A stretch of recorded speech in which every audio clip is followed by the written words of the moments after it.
Gubernur Jawa Tengah Ganjar Pranowo Selasa 23 Mei 2023 mengunjungi Kabupaten Grobogan, Jawa Tengah untuk memantau penanganan dampak stunting dikarenakan kemiskinan ekstrim yang terjadi di Jawa Tengah.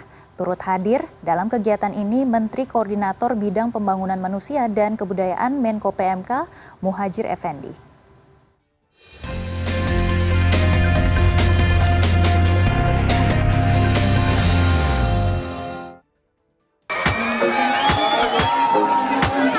Sebagai upaya untuk penanganan dampak stunting dikarenakan kemiskinan ekstrim yang terjadi di Jawa Tengah, Badan Kependudukan dan Keluarga Berencana Nasional (BKKBN) mengadakan tausiah dan dialog percepatan penurunan stunting di Gedung Dewi Sri, Kabupaten Grobogan. Turut hadir dalam kegiatan ini Gubernur Jawa Tengah Ganjar Pranowo dan Menko PMK Muhadjir Effendi yang memantau beberapa penanganan stunting dan pelayanan kesehatan di sekitar halaman parkir Gedung Serbaguna Dewi Sri, Grobogan. Beberapa stand yang dibuat oleh Korps Brimob dan mendatangkan sejumlah tenaga medis dari Rumah Sakit Brimob memberikan pelayanan kepada masyarakat Grobogan. Bahkan sejumlah anak-anak ikut memeriksa kesehatan dari gigi serta kesehatan yang lain. Selain mendirikan stand kesehatan, Korps Brimob juga memperkenalkan kendaraan yang biasa digunakan di lapangan yang dapat menyajikan air minum bersih, yang dapat menyajikan air minum tanpa ada sumber air. Bahkan, Ganjar Pranowo bersama Muhadjir Effendi juga ikut mencoba meminum air olahan dari mesin milik Korps Brimob. Setelah mengunjungi beberapa stand, Ganjar masuk ke dalam Gedung Serbaguna dan mengikuti tausiah. Sejumlah warga antusias menunggu kehadiran Ganjar Pranowo. Belum ada, Pak. Nah, rencana ke depan gimana, Pak, kalau memang yang dicalonkan, Pak? Calonnya sudah banyak. Ya. Kalau dicalonkan gimana, Pak? Pak Menteri. Tapi kan ada wacana melirik dari cendekiawan musuh. Jadi kita sudah mendapatkan arahan semua dari Pak Menko PMK, dari para BKKBN.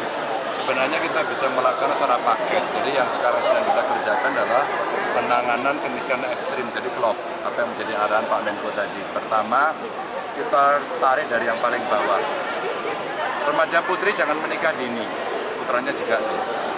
Remaja putri itu kalau tidak menikah dini, maka insya Allah akan mencegah potensi adanya stunting. Termasuk remaja putri mesti diperhatikan, biasanya perlu vitamin atau penambah darah. Nanti begitu dia menikah, mesti dipastikan betul-betul laki-laki dan perempuan karena pengantinnya sehat dan usianya sudah cukup matang, ya. Jadi tidak menikah muda, sehingga program Jo Kawin Bocah akan bisa berjalan. Setelah itu masuk, mereka menikah, lalu istrinya hamil. Dan pada saat kehamilan inilah pemeriksaan yang rutin mesti dilakukan. Program Jateng Gayeng Nginceng Wong Meteng itu memperhatikan betul ibu hamil, ya. Dari ibu hamil yang ada dipastikan periksanya rutin, bayinya sehat, ya. Kalau kurang asupan segera tadi diintervensi. Ada dana desa, ada dari kabupaten, ada dari provinsi. Bahkan Pak Menko PMK tadi menyampaikan kalau dia dalam kondisi miskin segera dijamin dengan PBI khususnya untuk jaminan kesehatannya. Lapor langsung ke Deputi 3. Itu keren, itu keren. Nah, setelah mereka diperiksa rutin lahir, maka programnya adalah ASI eksklusif. Kalau ASI eksklusifnya bisa dilakukan, maka insya Allah bayi ini dalam keadaan sehat. Pada saat mengandung diperhatikan, lahir selamat, maka AKI AKB, angka kematian ibu melahirkan dan angka kematian balita itu bisa dicegah. Maka bisa holistik. Inilah yang sekarang coba kita kerjakan. Ya, mudah-mudahan dengan tadi kita tanya para bidan 3 bulan bisa nggak diintervensi, rata-rata untuk stunting mereka bisa.